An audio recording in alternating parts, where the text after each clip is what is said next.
এখন তো আর মহিলারা কোনো কাজই পাবে না। যারা বিভিন্ন কাজে নিয়োগ করবে তারা বলবে, বাবা আমার এই 5 ঘন্টা দিয়ে 8 ঘন্টার বেতন দিয়ে আমার তো পোষাবে না, আমার দরকার নাই মহিলা কর্মজীবী, মহিলা কর্মকর্তা আমার প্রয়োজন নেই। কারণ মালিক টাকা খাবে কেন? আরেক দল বলতেছে, যাও মহিলারা একটু রুজি রোজগার করতে, রাস্তাটা দিলেন আপনি বন্ধ করে। ভাই, একদিনে সব কথা বলা যায় না। বিবেচনা না করে, চিন্তা না করে এই কথা বলি নাই। আপনি কি আরেকটা মিটিংয়ে একজন প্রশ্ন করছে ভার্জিনিয়ায়, যে আপনি বলেছেন মহিলাদের কর্মঘণ্টা কমিয়ে দেবেন, এটা কি বৈষম্য না? আমরা করব 8 ঘন্টা, তারা করবে 5 ঘন্টা। আমি বললাম অবশ্যই বৈষম্য। আসেন দেখি আর কোনো বৈষম্য আছে কিনা। পুরুষরা বাম দিকে বসেছে, মহিলারা ডান দিকে বসেছে। পুরুষদেরকে বললাম, বোনরা আপনারা শুনবেন না এই প্রশ্ন। পুরুষদেরকে বললাম যে আগামী 1 বছরের ভিতরে পেটে বাচ্চা নেবেন এমন 2-1 জন পুরুষ থাকলে হাত তুলে। কেউ তো আর হাত তুলে না, সবাই হাসে আর নিচের দিকে মাথা দেয়, বুঝছে যে আমি কেন প্রশ্ন করছি। আমি বললাম এটা পারবেন না? না না, এটা পারবো কিভাবে? আমি বললাম আচ্ছা ঠিক আছে, বাচ্চা নিতে পারলেন না, আপনার স্ত্রী যে বাচ্চাটা জন্ম দিবেন ওকে একটু বুকের দুধ খাওয়াবেন 2 বছর, যারা তারা একটু হাত তুলে, নিজের বুকের দুধ।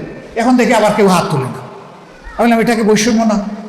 একজন পেটে গর্ভধারণ করলো, এরপরে বুকের দুধ দিয়ে বাচ্চাকে বড় করলো, আপনি কিছুই করলেন না, এটা কি বৈষম্য না? তো সে সব কিছু করবে, আবার প্রফেশনাল লাইফে এসে আপনার মতো 8 ঘন্টা কাজ তাকে করতে হবে, এইটাই বৈষম্য। এখন বলবেন যে শিল্প মালিক বাঁচবে কেমনে, সরকারের কাজ হবে কেমনে? অবশ্যই হবে। যে জাতি তার মাকে সম্মান করে, আল্লাহ সেই জাতিকে সম্মানিত করেন। চোররা চুরি করে সমাজ থেকে পকেট কেটে লুণ্ঠন করে যেই টাকা দিয়ে যায়, সেই টাকা যদি ফেরত আসে, সেই টাকা যদি সদ্ব্যবহার করা যায়, মায়েকে রানীর মর্যাদায় প্রতিষ্ঠিত করা হবে ইনশাআল্লাহ। কার গায়ে জ্বললো আর কার গায়ে জ্বললো না এটা দেখার সময় আমাদের নেই। মারা 5 ঘন্টা কাজ করে 8 ঘন্টার বেতন পাবেন ইনশাআল্লাহ। তবে সেই 3 ঘন্টার বেতন শিল্প মালিকদেরকে দিতে হবে না, এটা দিতে বাধ্য থাকবে সরকার। একটা সমাজের ভিত্তি হচ্ছে পরিবার। পরিবার যে সমাজের সুন্দর, সেই সমাজ সুন্দর হয়। পরিবার যেখানে এলোমেলো, সেই সমাজ ধ্বংস হয়ে যায়। আমরা আজকে ধ্বংসের মধ্যে পড়ে গেছি, এই সমাজকে ধ্বংসের হাত থেকে উদ্ধার করতে হবে ইনশাআল্লাহ। আমরা একটা কল্যাণ রাষ্ট্র করতে চাই। সরকার সবার কাছ থেকে ট্যাক্স নেয়। সরকারের দায়িত্ব হলো সমাজের চাকা চালু রাখা। সরকারের দায়িত্ব হচ্ছে ওই সমস্ত মাদের বাকি 3 ঘন্টার বেতন পরিশোধ করা। কল্যাণ রাষ্ট্র যেদিন কায়েম হবে ইনশাআল্লাহ পর্যায়ক্রমে এই দেশ সেই জায়গায় গিয়ে উপনীত হবে। প্রথম দিনই হবে না, নিশ্চয়ই একথা জনগণ বুঝে।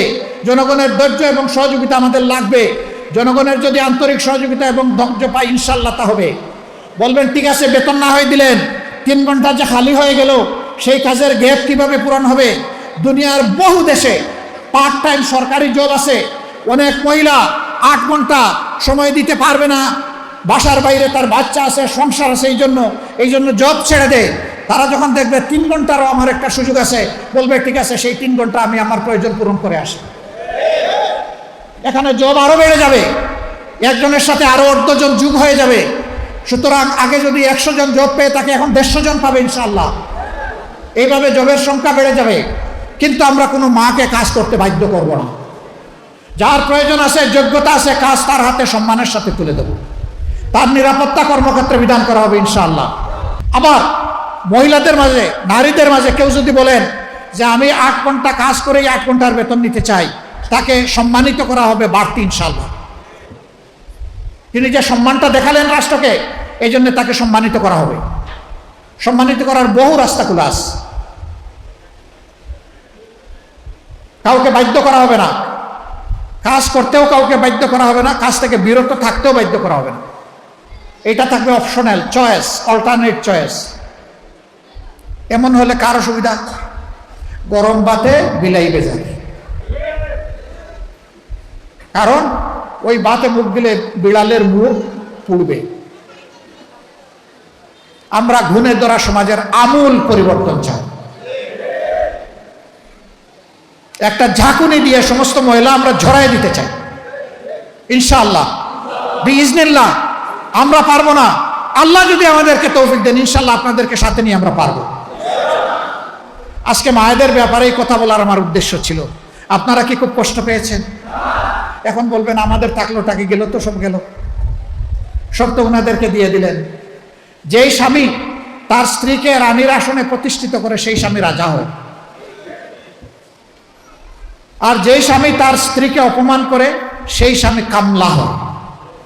আপনারা রাজা হতে চান না কামলা হতে চান? 2 নম্বর, ওই স্ত্রী যিনি মর্যাদা পাবেন, সম্মানিত হবেন, তিনি চিন্তা করবেন আমার যে স্বামী আমাকে এতটা সম্মান দিয়েছে, আমারও দায়িত্ব আছে তাকে সম্মান দেওয়া।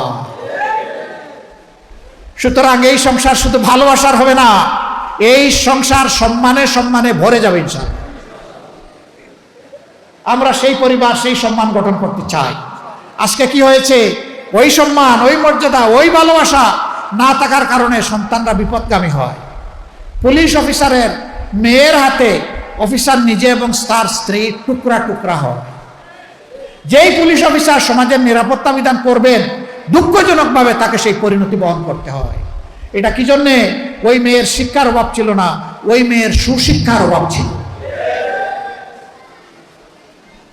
আমরা মায়েদের এই মর্যাদা প্রতিষ্ঠিত করব, সমাজের প্রত্যেকটি শিশুকে সুশিক্ষিত করে ইনশাআল্লাহ।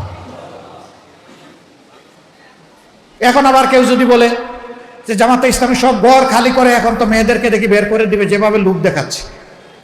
আগেই বলেছি, যার প্রয়োজন আছে এবং যার যোগ্যতা আছে সে আসবে। যিনি তার কর্মক্ষেত্র হিসাবে বাসাকেই, পরিবারকেই বাছাই করে নেবেন, তাকেও ভিন্নভাবে সম্মানিত করা হবে ইনশাআল্লাহ। তিনি রত্নগর্ভা মা হিসাবে মেডেল পাবেন, সম্মান পাবেন, রাষ্ট্রের পক্ষ থেকে আরো বহু ইজ্জত তিনিও ভোগ করবেন ইনশাআল্লাহ। এ রাষ্ট্রে কেউ বঞ্চিত হবে না, সবাই এই রাষ্ট্রের নাগরিক হিসাবে পরিচয় দিয়ে সম্মানিত বোধ করবে, আনন্দিত হবে ইনশাআল্লাহ। জান্নাতি ঠিকানা ইসলামিক চ্যানেল, বেলকুসি, সিরাজগঞ্জ। আপনার প্রিয় বক্তার মহাগ্রন্থ আল কুরআনের আলোচনা শুনুন।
জানাতে চাই যে দান্দাবাজির দিন শেষ, এবার হবে আল কোরআনের বাংলাদেশ। তাদের একটি দলের নেত্রী পাপিয়া, যে সবাইকে আন্তরিক ধন্যবাদ দিয়ে আমি আমার কাছে আসসালামু আলাইকুম।